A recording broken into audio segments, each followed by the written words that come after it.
Redbeard Productions here with another LEGO video. Today I have the LEGO House exclusive minifigure tribute set. The set number is 40504. It has 1,041 pieces and this awesome minifigure build. So without further ado, let's take a look at it.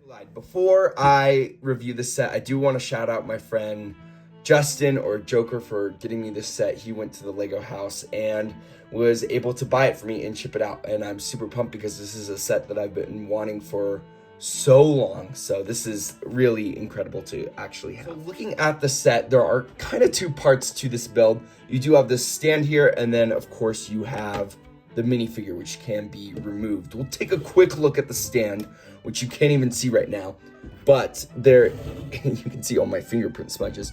But it has two prints there. It says a minifigure tribute, LEGO house, and then of course it has the stud there to step on, and then just kind of the peg stud for the peg leg. Very simple stand, not too many pieces went into it. It is a little bit thick, but yeah, it's a good little stand for this special set. Of course, we want to take a look at this figure right here. Now, there are some differences with this set and the other minifigure, upscaled minifigures. First off, the torso is all brick built. There are no prints used for this. And again, I'm a little conflicted on that because, again, minifigures are very flat, where this is very 3D. However, this is not as much of an issue because the brick built looks so cool, and I prefer brick built over prints most of the time, and this looks really, really good. So I think a combination of both is always good, but in this case, I really like the brick built torso. It looks awesome. My one complaint with this is that blue tile.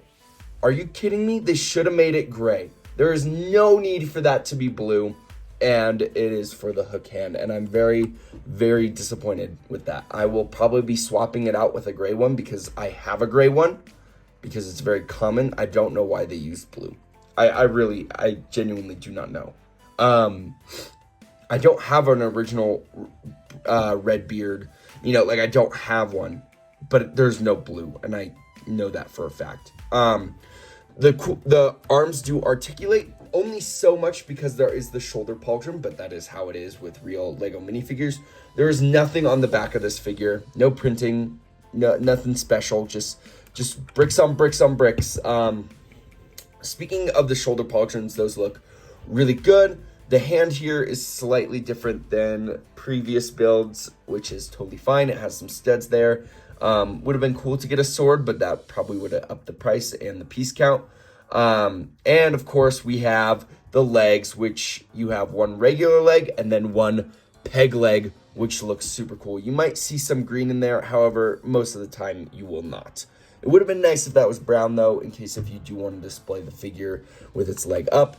For example, this one has the black in there, and if you want this figure to sit down, you will definitely be seeing that green and black there. Whereas it would have been nice to have brown, even if it was just, I don't know, some other color in there. It would have just been nice, but most of the time, since there's the stand included, you'll probably be seeing it standing up like this. Now, the next thing I want to talk about, I guess I didn't mention the hook hand looks good other than the blue.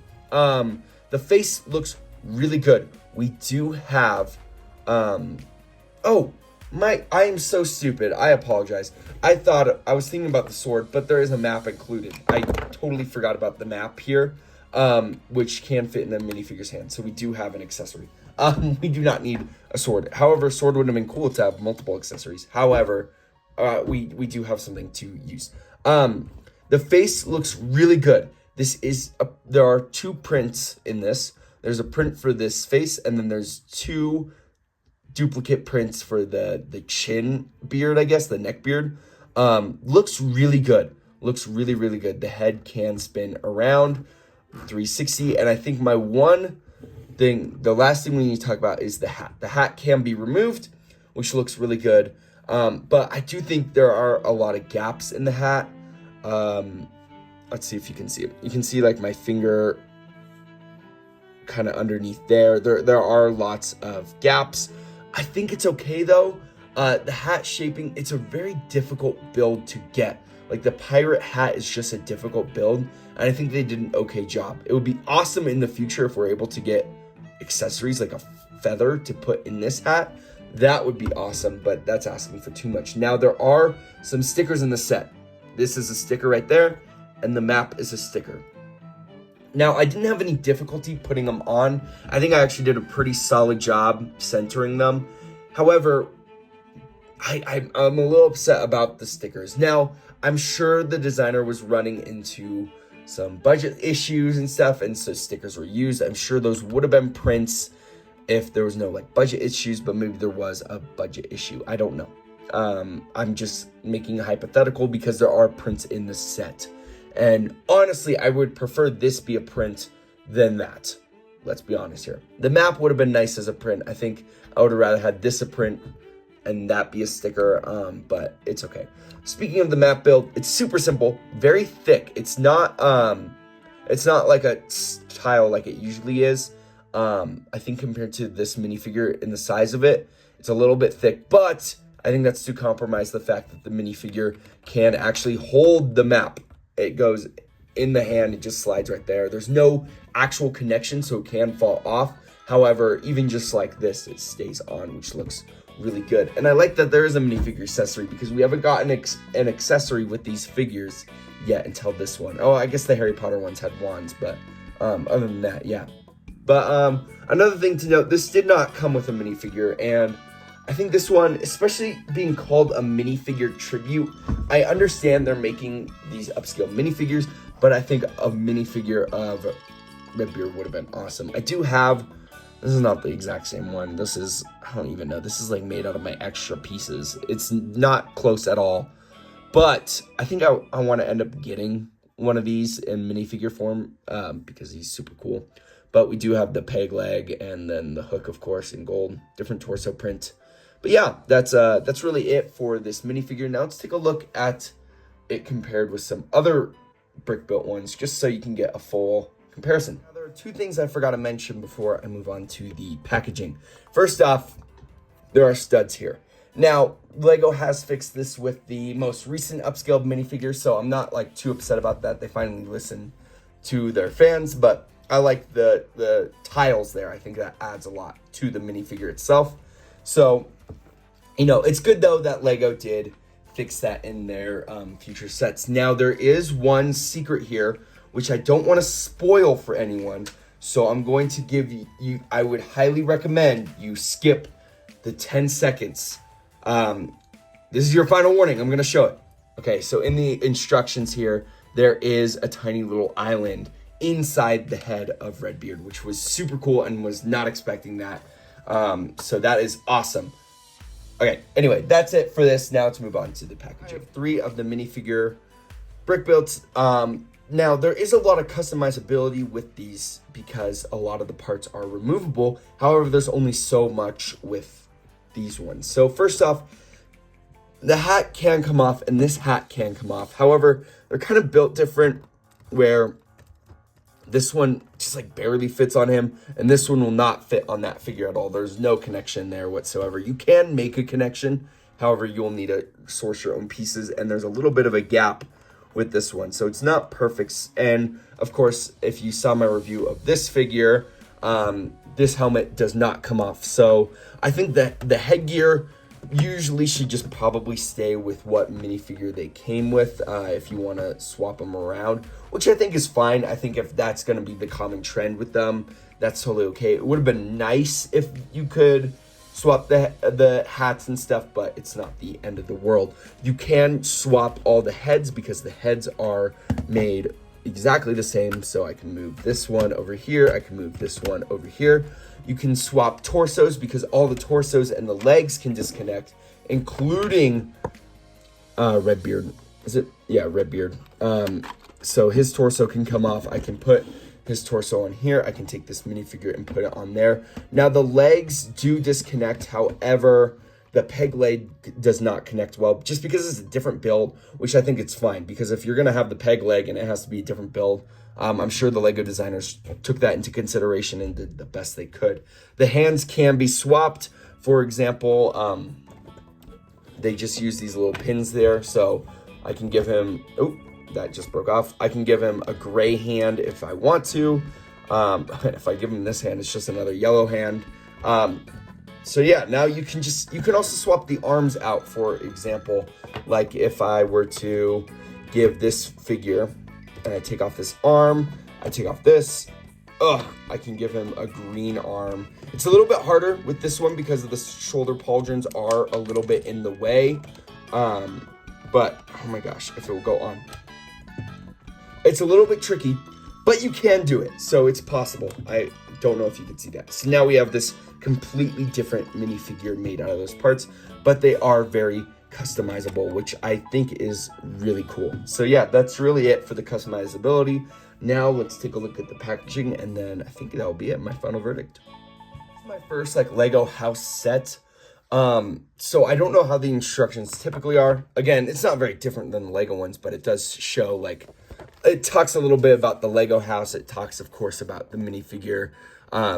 Since this is a minifigure tribute set, it talks a lot about the history of minifigures. It talks a lot about Redbeard, and it just, yeah, there's a lot of really good stuff here, celebrating minifigures and, minifigure history, which is super cool. And then, of course, it shows some of the other Lego house sets available at the moment. So there's some good stuff there. Anyway, then it shows you how to build the set. It shows the set all built up. It shows that you can hold the map. And then, of course, piece count, and then the win. So yeah, that's it for the instructions. For the leftover pieces, there are just a ton of them. No really prints or anything, but there is this little plant right here, which is part of the secret. So if you end up getting this and building it, you'll understand why. But yeah, that's really it for the leftover pieces. It's just a lot of brown and yellow and black. It's just these two stickers.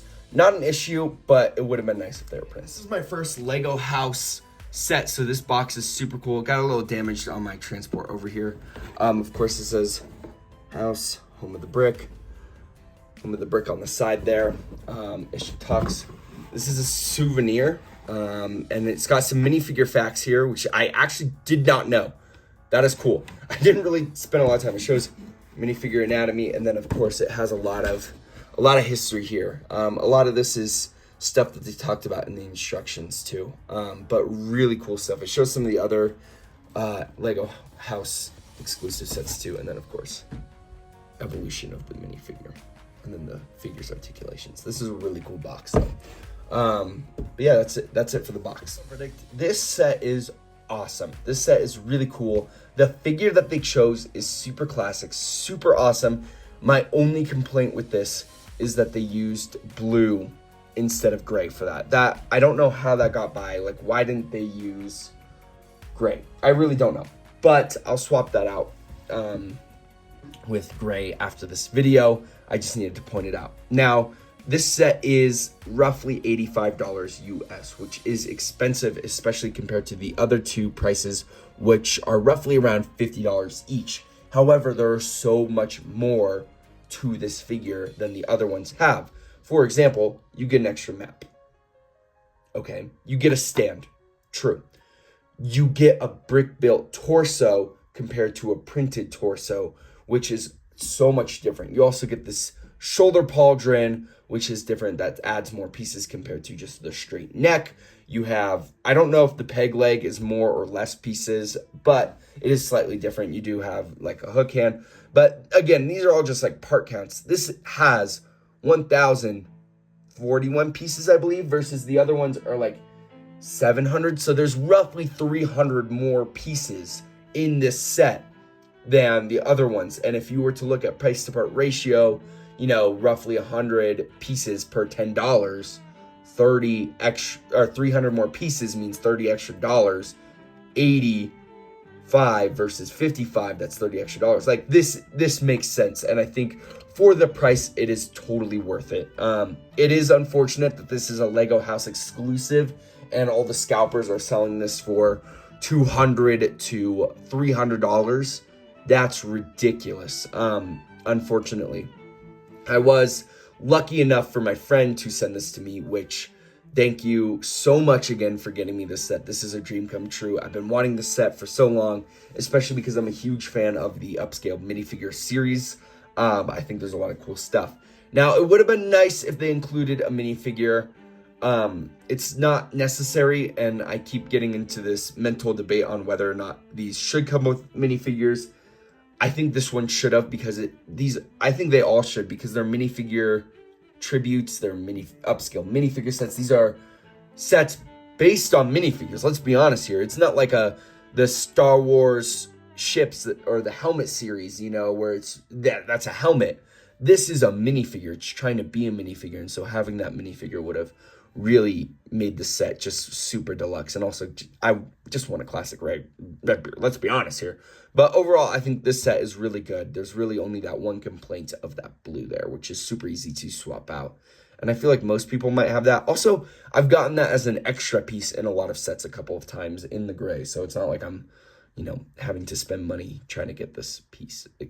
But overall, this figure looks great. I really am happy to have it. I would give this a solid 10 out of 10. I think for the price, I think the set itself is good.